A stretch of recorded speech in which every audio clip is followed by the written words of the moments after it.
I let my 30-year-old brother beat me up, and it was the best day of my life. My brother still lived at home at 30 years old, and everyone on the outside thought he was this amazing guy. But at home, different story.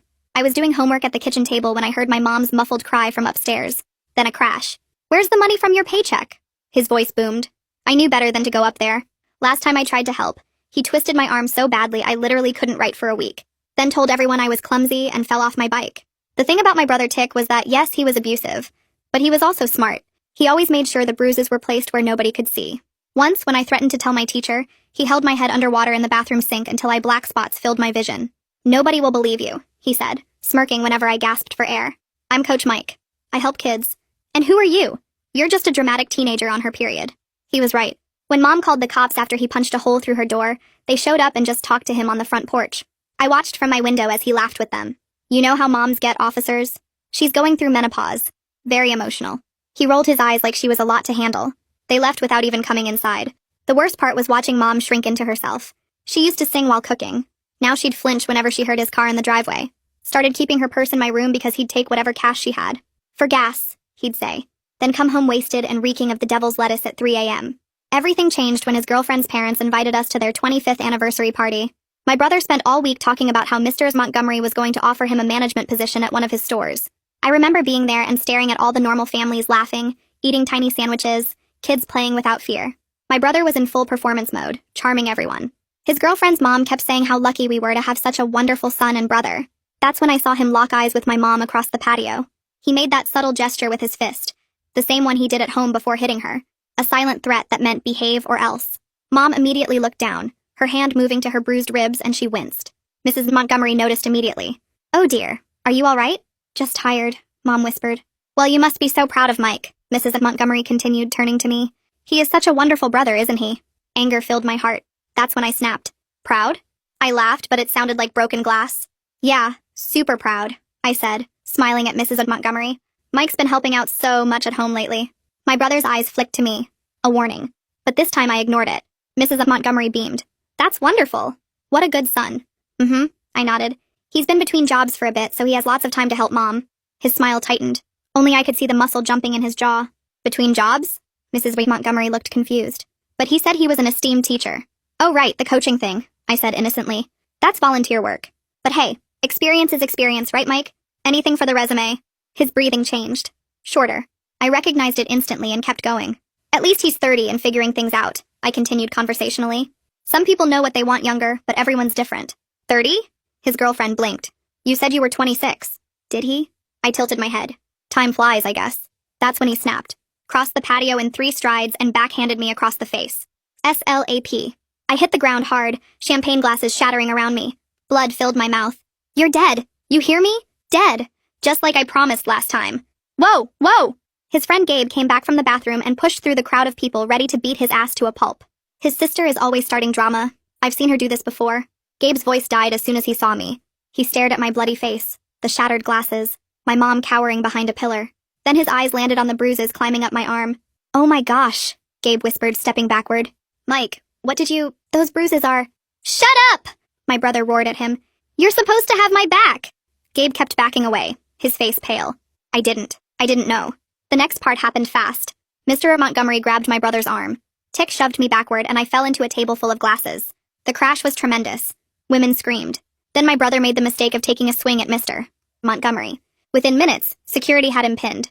Real cops showed up, not the friendly ones from our neighborhood. Mr. Montgomery was apparently golf buddies with the chief of police. He was arrested on the spot. But what I didn't anticipate was the jails being overcrowded, and him being let out on good behavior after just 3 weeks in a cell. Because for the entirety of his stay, there was just one thing on his mind: getting revenge on me. I woke up 3 days after his arrest knowing he was already out. My phone had blown up overnight with texts from people who'd seen him at the gas station, at the grocery store, just walking around like nothing happened. My whole body went cold. I stayed in bed staring at the ceiling, listening to the sounds downstairs. Mom was moving around the kitchen. I heard cabinet doors opening and closing, the coffee maker gurgling. Then her voice drifted up the stairs calling me for breakfast, and I could hear it. That shake, that tremor she got when she was trying to pretend everything was fine. I dragged myself out of bed and went downstairs. Mom had set out cereal boxes and toast like it was any other Tuesday morning. She smiled at me, but her hands were shaking as she poured coffee into her mug. Some of it slopped over the side onto the counter. She didn't even notice. I sat down at the table and watched her wipe the same spot 3 times with a dish towel. She was choosing this. Choosing to act like we could just go back to our normal routine. Like my brother hadn't threatened to kill me. Like he wasn't out there right now, free, thinking about revenge. I poured cereal into a bowl but couldn't eat it.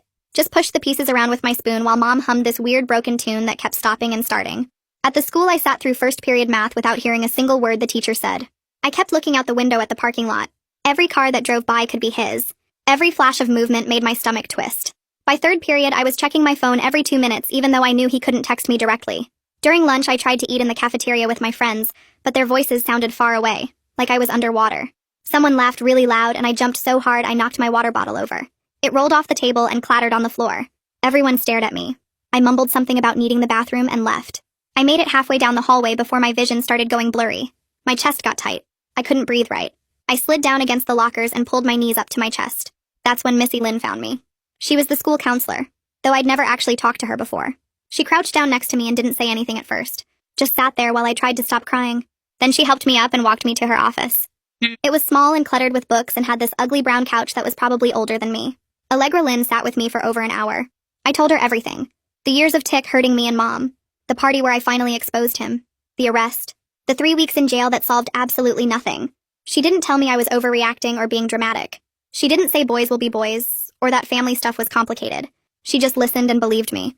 That validation made me cry even harder because someone finally understood how serious this was. When I was done talking, Allegra pulled out her phone. She scrolled through her contacts and then showed me a name. Francine Gray, a domestic violence advocate who helped people create safety plans. Allegra called her right there in the office and explained my situation. That same afternoon, my phone rang. I was walking to my car when I answered. The voice on the other end was calm and steady. She said her name was Francine, and then she said something that made my throat close up. You did nothing wrong by speaking up, and we're going to help you stay safe. I sat in my car in the school parking lot and cried again. But this time it felt different.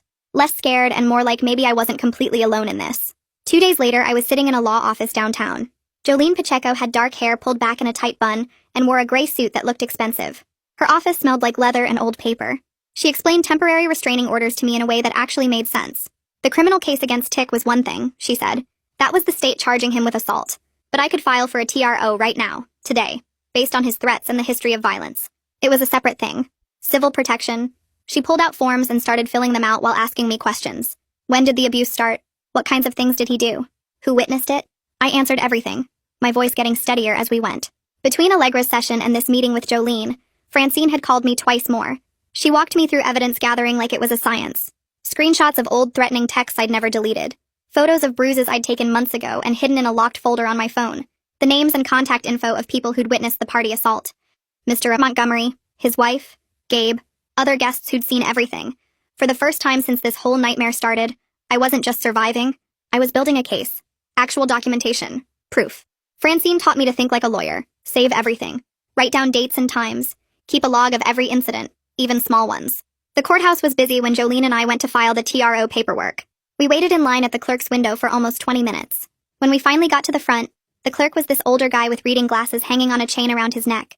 He looked at my forms and then looked at me. He made this comment, almost under his breath, about how Coach Mike does so much for the community. Like he was annoyed I was even filing this. My face got hot. Anger bubbled up in my chest, but before I could say anything, Jolene squeezed my shoulder. She leaned forward and said very clearly that evidence speaks louder than reputation. The clerk's face went red and he processed the paperwork without another word. The hearing was scheduled for the next afternoon. A different judge, not the ones who usually handled Tick's volunteer stuff at the youth center. This judge was a woman in her 50s with sharp eyes. She read through everything, looked at the photos, watched the video Gabe had sent, asked me direct questions about the threats. I answered each one, keeping my voice steady even though my hands were shaking under the table. The judge granted me a temporary restraining order. 2 weeks until the full hearing. No contact. Stay 500 feet away. Violation could mean arrest. I felt my shoulders drop with relief. Then Jolene turned to my mom, who'd come to the hearing but sat in the back row. Jolene suggested Mom should file for a protective order too. Mom's face went white. She shook her head. Started saying she didn't think it was necessary, that it might make him angrier, that a piece of paper couldn't really protect us anyway. I watched her shrink back into that scared version of herself and felt my stomach twist. We left the courthouse and Mom drove us home in silence. I felt relieved about the TRO. Finally, something official that said Tick had to stay away from me. But I also felt guilty. Mom refused protection and I couldn't force her to take it. It felt like I was abandoning her, even though I was the one he'd specifically threatened to kill. That night, I lay in bed staring at the ceiling again. Around midnight, I heard it. Mom crying in her room. Not loud, but I could hear the muffled sounds through the wall. I didn't know how to help someone who wouldn't help themselves. I pulled my blanket up to my chin and listened to her cry until I finally fell asleep. The next morning, I woke up to 37 notifications on my phone. My stomach dropped before I even opened them. Someone had created an anonymous account called Truth About Liars and posted a long thread about me. The post mentioned specific things only Tick would know, like the time I supposedly stole money from Mom's purse in 8th grade, which never happened, but he'd told that lie to cover when he took it himself. The account called me an attention seeker who invented stories for sympathy. It said I had a history of lying and making up drama. Each post was careful, never threatening me directly, just planting seeds of doubt about my character. I took screenshots of everything with shaking hands. 37 posts, all time-stamped from between midnight and 3 in the morning. I saved each one to a folder on my phone, then sent the entire batch to Jolene before I even got out of bed. She called me back within an hour. Her voice was calm and professional as she explained that this was good for our case, actually. Every post was evidence of continued harassment. She told me to think like a lawyer from now on. Document everything. Stay factual. Let his behavior speak for itself instead of getting emotional in my responses. Don't engage, don't defend, just preserve the evidence. I wrote down her instructions in my notebook and felt slightly less powerless. At least I was doing something concrete. I went downstairs to find Mom already at the kitchen table with her laptop. She looked exhausted, like she hadn't slept at all. I showed her the social media posts and watched her face crumble. She wanted to respond, to defend me publicly, but I repeated what Jolene had said. Document, don't engage. Mom nodded, but I could see how much it hurt her to stay silent while someone attacked her daughter online. After school that day, I walked up to our front door and stopped cold. A bouquet of wilted flowers sat on the doormat, brown petals scattered across the concrete. A small white card was tucked into the dead stems. My hands went numb as I picked it up and read the 2 words written in block letters. Remember the treehouse? I was 12 when Tick held my head underwater in that treehouse. He'd been mad about something I couldn't even remember now, and he'd dragged me up there and shoved my face into the bucket we used to collect rainwater. I remembered the panic, the burning in my lungs, the black spots filling my vision. I remembered thinking I was going to die. Mom came outside and saw me standing frozen with the bouquet. She reached for it, saying we should just throw it away, but I stopped her. My hands were shaking so badly I could barely hold my phone, but I took photos from every angle. The wilted flowers, the card, the placement on our doorstep. Evidence. That's what this was now. Evidence of his psychological warfare. I called the non-emergency police line and filed a report. The dispatcher said someone would come by to document it. 3 hours later, a detective named Ross Hensley showed up at our door. He was maybe 40, with gray at his temples and tired eyes that had seen too much. He took photos of the bouquet, bagged it as evidence, and sat down at our kitchen table to take my statement. Ross had handled domestic violence cases before. I could tell by the way he listened, really listened, without any skepticism in his expression. He said Tick was testing boundaries to see what he could get away with. The social media posts, the bouquet, all of it was part of a pattern. He was letting me know he could reach me whenever he wanted. Ross explained that without direct contact or explicit threats, he couldn't arrest Tick yet. My frustration must have shown on my face because he held up a hand and said he understood how slow this felt. But every incident I reported created a documented pattern. Solid cases took time to build. He told me to keep doing exactly what I was doing. Screenshot everything, photograph everything, report everything. He was building what he called a pattern file, and eventually the accumulation of evidence would be enough to take action. That evening, Mom asked me to come to her room. She had her laptop open with spreadsheets covering the screen, rows and columns of numbers, bills, and expenses going back months. She explained why she couldn't just leave. The house was in her name, which sounded good until you realized she could barely afford it on her salary alone. Tick used to contribute just enough each month to make her dependent on him. Not enough to have real ownership, but enough that without it, she'd lose the house. She showed me the mortgage payment, the utilities, the insurance. The numbers made my chest tight. We were trapped not just by fear, but by money. The next morning, I woke up to a text from Bennett Otero, our neighbor 2 houses down. He said he'd seen an unfamiliar car idling on our street around midnight. Dark sedan, tinted windows. He didn't get the plate number because he'd been heading to bed when he noticed it, but the description matched Tick's friend's car. The friend who'd tried to defend him at the party before he saw my bloody face. I realized Tick was using other people to watch us. He couldn't violate the restraining order himself, so he was sending others to do his surveillance. I forwarded Bennett's text to Ross, and then drove to the police station to file another report. Ross added Bennett's statement to the pattern file, but warned me that each individual incident might seem minor on its own. It was the accumulation that proved harassment. I left feeling frustrated by how slow everything moved, but I understood the strategy now. We were building a case brick by brick. At the school on Monday, I met with the principal to create a safety plan. We mapped out altered routes between classes that kept me away from exterior doors and secluded hallways. A security officer would escort me to my car in the parking lot at the end of each day. We established a code word I could use if I felt threatened, something that would immediately bring help without alerting anyone else to what was happening. The principal took it seriously, which made me feel slightly less vulnerable during the 7 hours I spent on campus each day. Structure helped. Having a plan helped. On Wednesday, a formal-looking letter arrived in our mailbox. Thick paper, law firm letterhead, my name typed across the front. My stomach dropped as I opened it. The letter claimed that Tick's lawyer would sue me for defamation if I kept spreading lies about him. It listed potential damages in the tens of thousands of dollars. It used phrases like malicious intent and reputational harm. I read it 3 times, my hands shaking worse with each pass. Then I called Jolene. She listened to me read the entire letter out loud, and when I finished, she actually laughed. Not a mean laugh, but one of recognition. She said it was a classic intimidation tactic with no legal merit whatsoever. Everything I'd said about Tick was documented truth. I had photos, videos, witness statements, police reports. Truth was an absolute defense against defamation. The letter was designed to scare me into silence, nothing more. Jolene told me to file it with our other evidence as proof of his continued attempts to control and intimidate me. I hung up feeling shakier but also angry. He was still trying to manipulate me, still trying to make me afraid to speak the truth. 2 days later, I walked out of 6th period and froze in the middle of the hallway. Through the glass doors, I could see Tick's beat-up sedan sitting in the parking lot, 3 rows from where I'd parked my car that morning. He wasn't looking at me or even moving, just sitting there behind the wheel with his hands visible on the steering wheel. My backpack slipped off my shoulder and hit the floor. The security officer noticed me staring and followed my gaze, then immediately radioed something I couldn't hear. I grabbed my bag and took the long route to my car, the one that kept me near the building's side entrance where cameras pointed at every angle. My hands shook so badly I dropped my keys twice before getting the door unlocked. I drove straight home and called Ross from my driveway. He showed up 40 minutes later with a notepad, and that serious expression he always wore when adding something to the pattern file. Ross drove to the school and pulled security footage that showed Tick's car arriving at 2:47 p.m. and leaving at 3:15 p.m., exactly the window when students flooded the parking lot. The next morning, Ross called to tell me he'd confronted Tick about the school appearance. Tick had smiled and explained he was visiting the athletic director about volunteer coaching opportunities for the spring season. He had an appointment confirmation email and everything. The athletic director verified the meeting happened, said Tick seemed like a great guy who really cared about helping kids. Ross added the incident to the file, but his voice sounded tired when he told me to keep documenting every single time I saw Tick anywhere. I wanted to scream into the phone because this was exactly how Tick operated. He always had a reason, always had an excuse that sounded completely reasonable to anyone who didn't know him. The coincidence story would hold up in court because technically he did have legitimate business at the school, but I knew the truth. He wanted me to see him there, wanted me to know he could reach me whenever he felt like it, wanted me to understand that a piece of paper saying he had to stay away meant absolutely nothing. I logged the sighting in my documentation app with the exact time, location, and Ross's follow-up notes. That same afternoon, Francine met with Mom at a coffee shop across town, somewhere Tick would never think to look. Mom came home 2 hours later with paperwork from a different bank, one clear across the county where Tick had no accounts or connections. Francine had helped her open a checking account in only Mom's name and set up direct deposit for a small portion of each paycheck. Mom kept touching the temporary debit card in her purse like she couldn't believe it was real. She was scared to death that Tick would somehow find out, kept asking me if I thought he could track new accounts, or if banks shared information.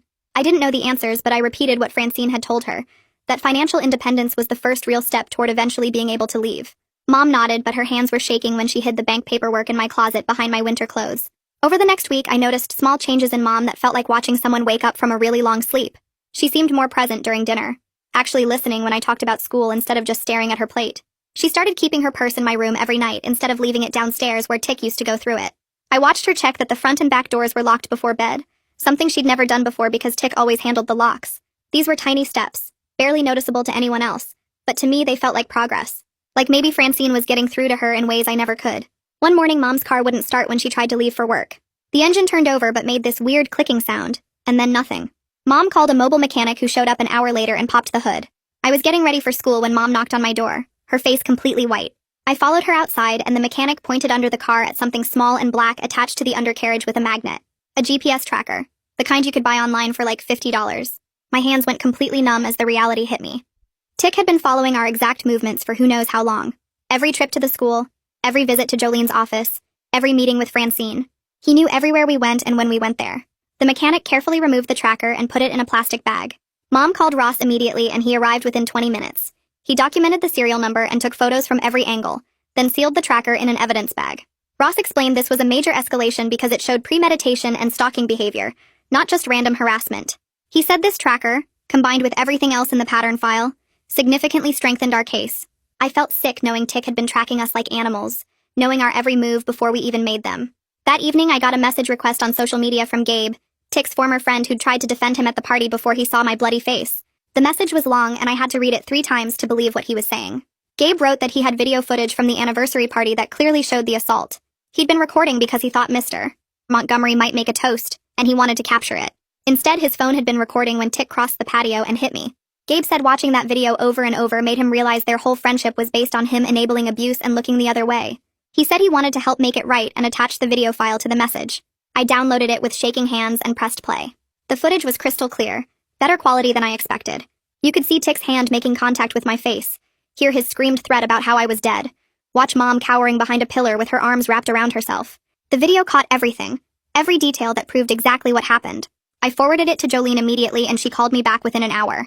She was already drafting a motion to extend my temporary restraining order with this new evidence attached. The video eliminated any question about what happened at that party, made it impossible for Tick to claim I'd exaggerated or made anything up. 2 days later, my phone buzzed with a text from a number I didn't recognize. The message just said, "You can't hide from me, Acorn." My stomach dropped. Acorn was the nickname Tick gave me when I was 6 because I used to collect acorns in the backyard. Only family knew that name. Only Tick called me that. I recognized his phrasing immediately. The way he always made threats sound almost friendly. The violation of him using that private childhood nickname made me feel sick in a way I couldn't explain. I forwarded the text to Ross and Jolene, then blocked the number. But the next morning, another text came from a different number with a similar message. Then another one that afternoon. By the end of the second day, I'd received texts from 3 different spoofed numbers, each one carefully worded to sound casual while carrying that unmistakable threat underneath. The messages never said anything directly violent or illegal, just things like, "Hope you're doing okay, Acorn," and "Thinking about you, little sis." But I knew exactly what he meant. He was telling me he could reach me whenever he wanted, that blocking numbers meant nothing, that I couldn't escape him no matter what I did.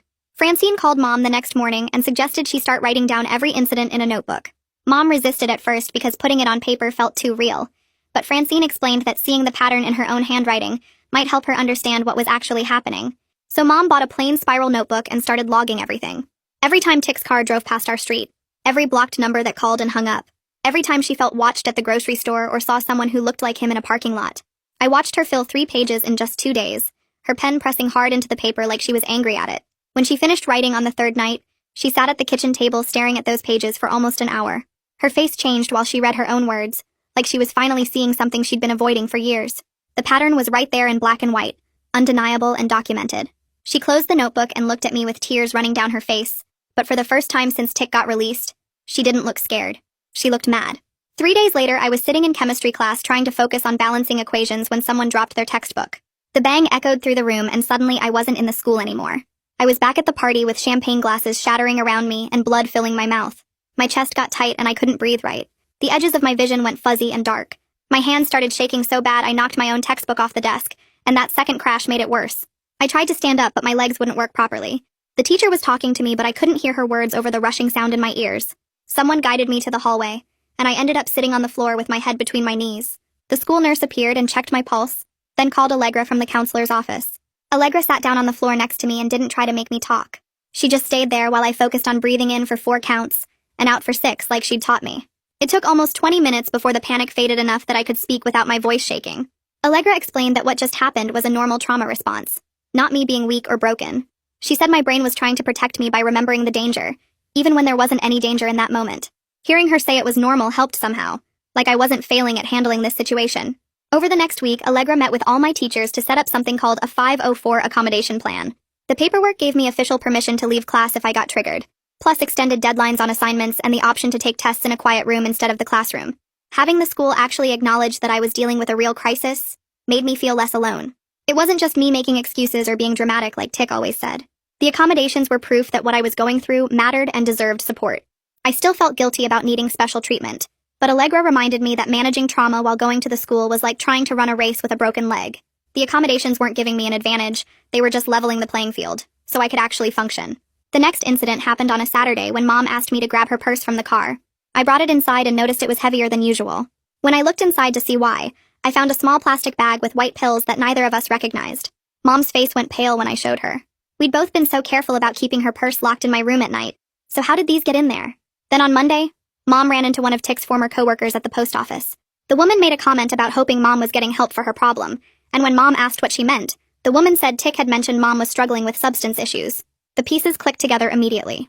Tick had planted those pills in Mom's purse somehow, probably during one of his drive-bys when we were both at the school and work. Then he'd started spreading rumors to make people think Mom had a drug problem, trying to destroy her credibility before she could build a case against him. The calculated cruelty of it made Mom's hands shake, but this time she wasn't shaking from fear. She was shaking from anger. She took photos of the pills and the bag, then we drove straight to the police station to report it. That same week, Bennett texted me at almost midnight. His doorbell camera had caught someone walking past our house at 11:47 p.m., and when he checked the footage, it was clearly Tick. Bennett sent me the video file, and I forwarded it to Ross immediately. In the footage, Tick walked slowly past our house, looking directly at the windows like he was checking to see if we were home. There was no legitimate reason for him to be in our neighborhood that late, especially not walking instead of driving. Ross added the footage to our evidence file and called me the next morning. He said Tick's pattern was showing increasing boldness. The late-night visit meant Tick felt comfortable enough to physically come to our street, not just drive past or send threatening messages. Ross was building a case, but he needed more evidence to convince the district attorney to file charges. 2 days later, Ross submitted what he called a probable cause packet to the DA's office. The packet included everything we'd documented since Tick's release. The spoofed text messages using my childhood nickname, the GPS tracker found on Mom's car, the planted pills and rumors spreading, Bennett's doorbell camera footage, the defaced childhood photo. Every single incident laid out in chronological order to show the escalating pattern. Ross explained that the DA was being cautious because each individual incident seemed minor when you looked at it alone. A text message, a late-night walk, some pills that could have gotten in the purse any number of ways. But Ross argued that the cumulative pattern showed clear criminal behavior. Stalking and harassment weren't just about one big scary event. They were about a systematic campaign to terrorize someone. The DA said she'd review the packet and get back to Ross within 2 weeks. Then Jolene called with news that made my stomach drop. The court hearing to extend my temporary restraining order had been pushed back 2 weeks due to scheduling backlog. My TRO was about to expire, and now I'd have to wait another 14 days for the extension hearing. Jolene's voice was frustrated when she explained this was normal for the court system.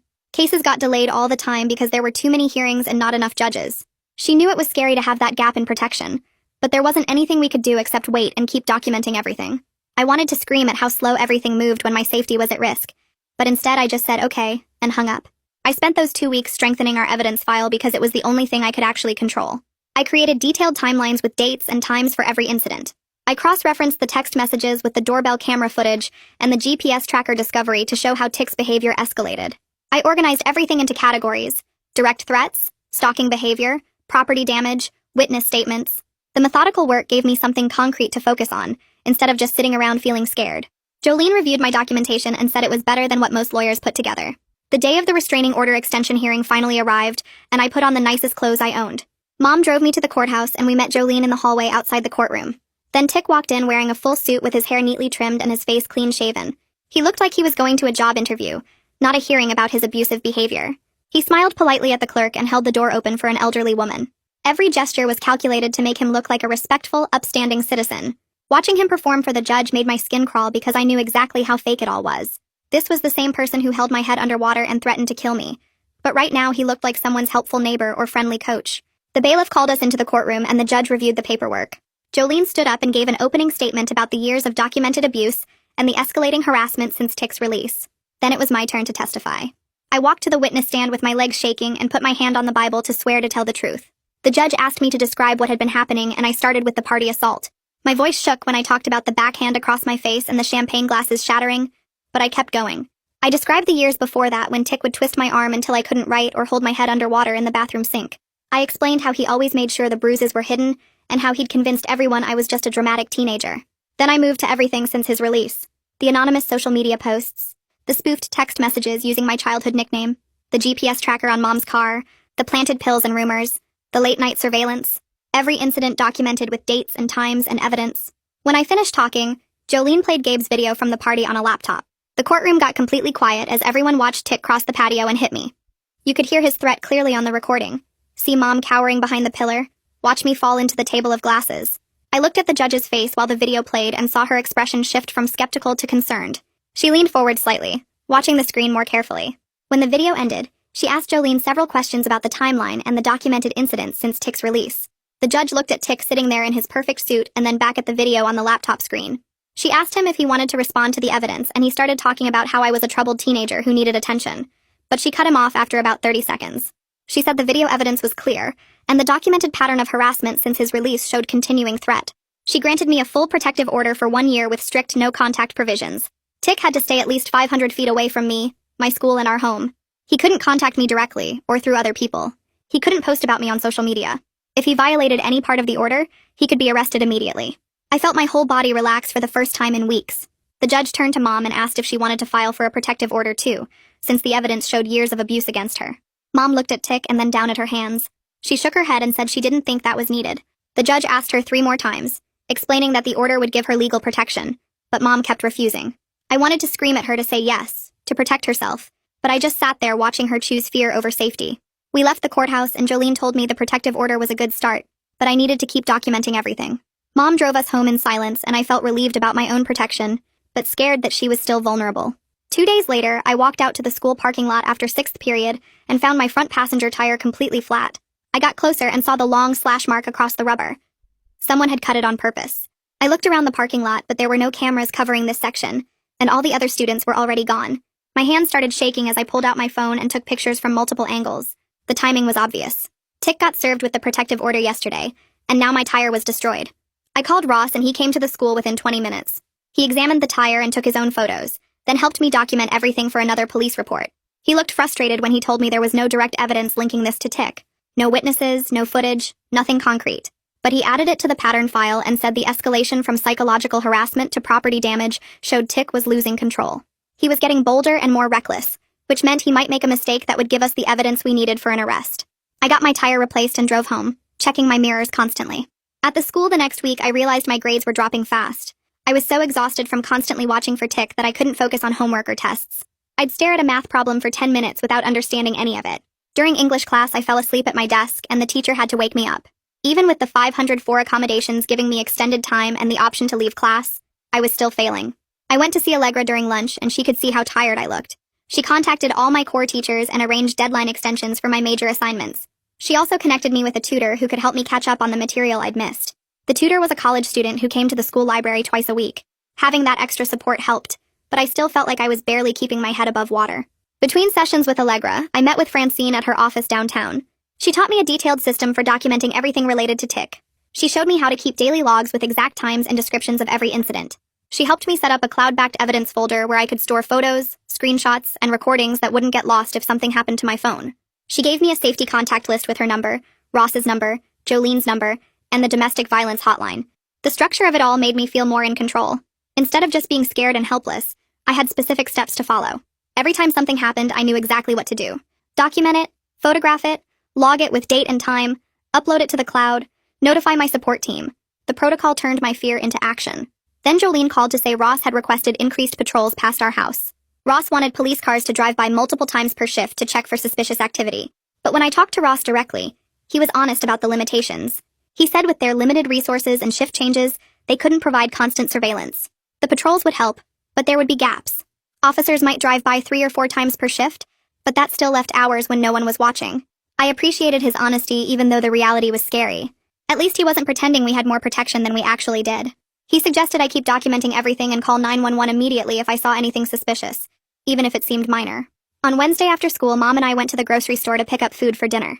We were in the cereal aisle when I looked up and saw Tick standing near the end cap, holding a box of crackers. He wasn't supposed to be within 500 feet of me, but here he was, less than 20 feet away. Our eyes met and he smiled. Not a friendly smile. The kind of smile that said he knew exactly what he was doing. I grabbed Mom's arm and pulled her toward the front of the store, abandoning our half-full cart in the middle of the aisle. Mom asked what was wrong, but I just kept walking until we got to the car.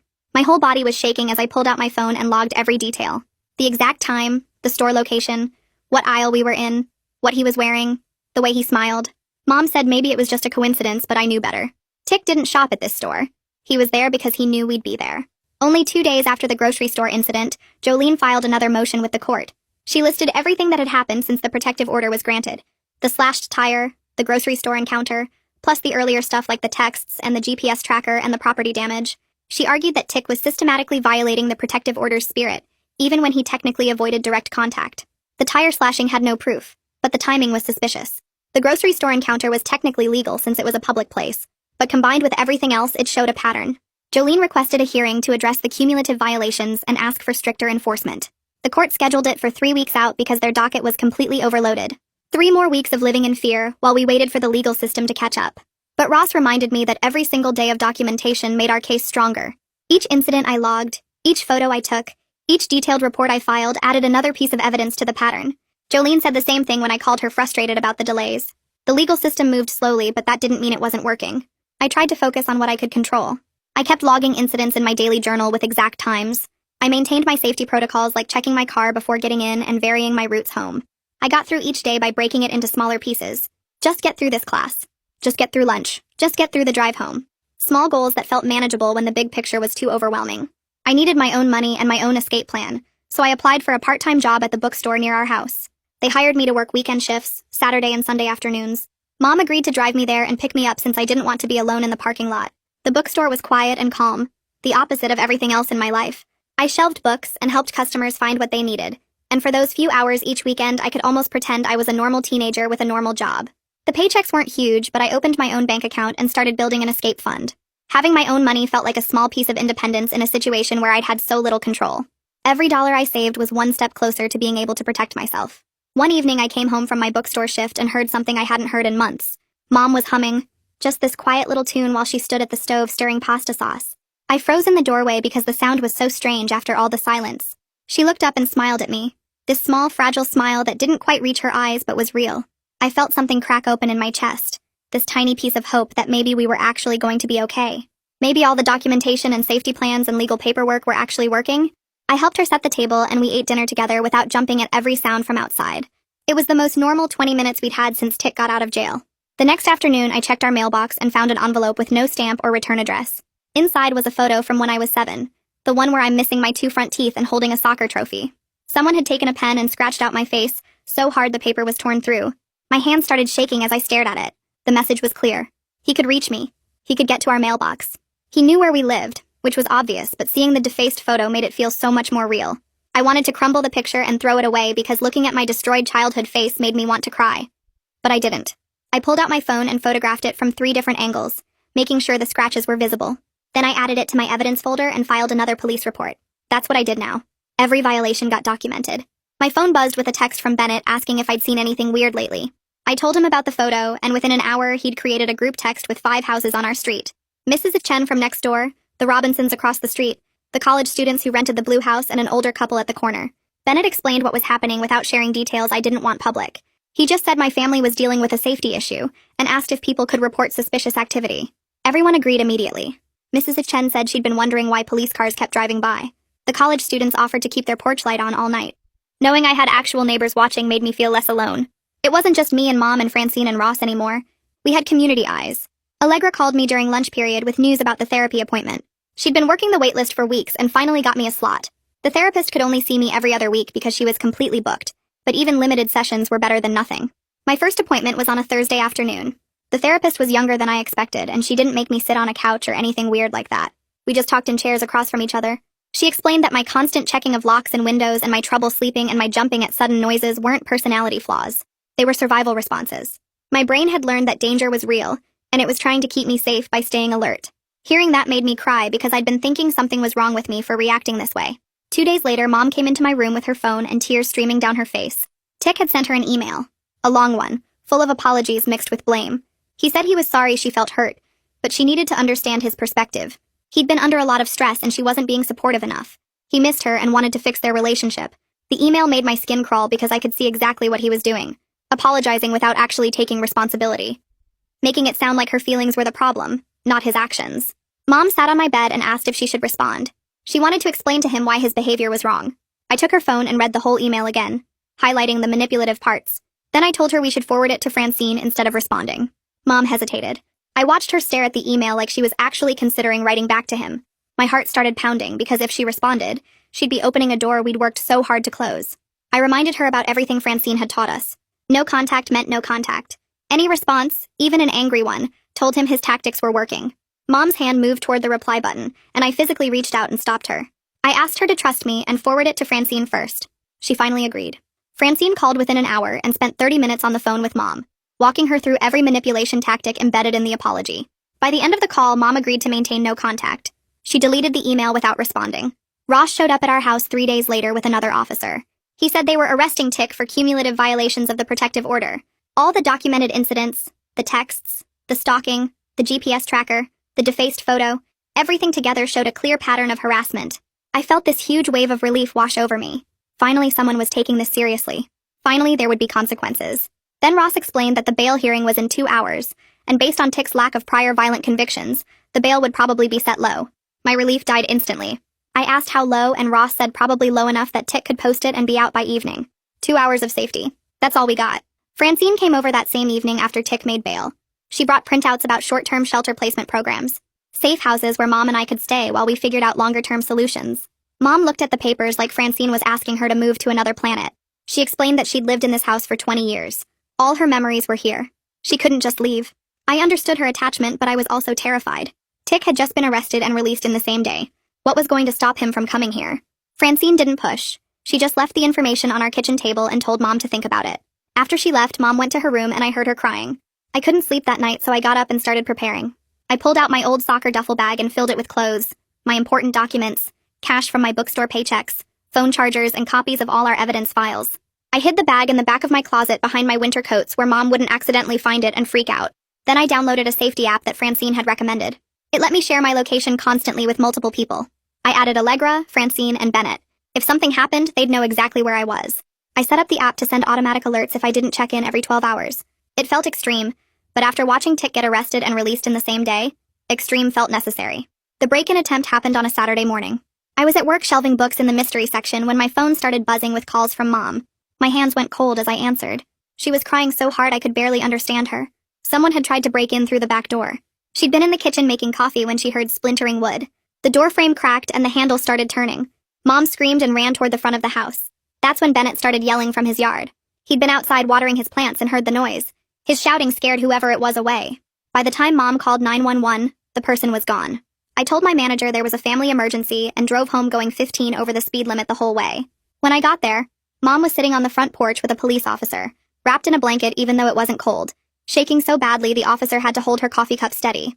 The CSI van pulled up 20 minutes later, and 2 technicians in navy jackets started photographing the splintered door frame from every angle. I stood in the kitchen doorway watching them dust black powder across the damaged wood, hoping they'd find something that would finally put Tick away for good. One technician shook his head and called his partner over to look at the smudged marks. They took samples anyway, but I could tell from their body language it wasn't good news. Ross showed up while they were packing their equipment and pulled me aside to explain that the prints were too smudged to be useful in court. He added the incident report to what he called the pattern file, noting how Tick had moved from harassment to actually trying to force his way into our house. The lack of hard evidence made my stomach hurt, but Ross promised this escalation mattered even without fingerprints. Jolene called my cell phone before the CSI van even left our driveway. She'd already heard about the break-in through Ross and was filing an emergency motion for GPS monitoring right now, that very afternoon. The hearing got scheduled for the next morning because the judge took attempted home invasion seriously. I sat in the courtroom at 9 a.m. watching Jolene present our documentation, the pattern file, Bennett's statement, everything we'd been building for weeks. The judge granted ankle monitoring and a 7 p.m. curfew for Tick, which Jolene said was a win, but I felt sick knowing he'd already proven he didn't care about violating restrictions. That afternoon, Francine showed up at our house with information about shelter-safe rooms where Mom and I could stay, while a locksmith installed new deadbolts and a security company set up cameras. Mom resisted at first, clutching her coffee mug and saying she couldn't just leave her home. Francine sat with her for an hour explaining that it was only for a few days, just until the house was secure. We packed bags that evening and drove to a plain brick building with no signs outside. Inside, the shelter coordinator showed us to 2 small rooms with twin beds and explained the rules about keeping our location private. That night, I heard Mom talking to another woman in the common area, both of them sharing stories about partners and family members who'd hurt them. Through the doorway, I watched something change in Mom's face as she realized other people understood exactly what we'd been living through.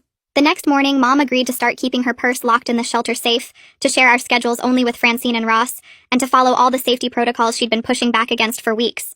It felt like the first real step toward her actually protecting herself instead of just hoping Tick would stop. And that's where we'll end today. I'm really glad you were here. It always makes these stories feel more special when they're shared. Hopefully it left you feeling a little lighter or more hopeful. Subscribe if you'd like to keep the positivity flowing.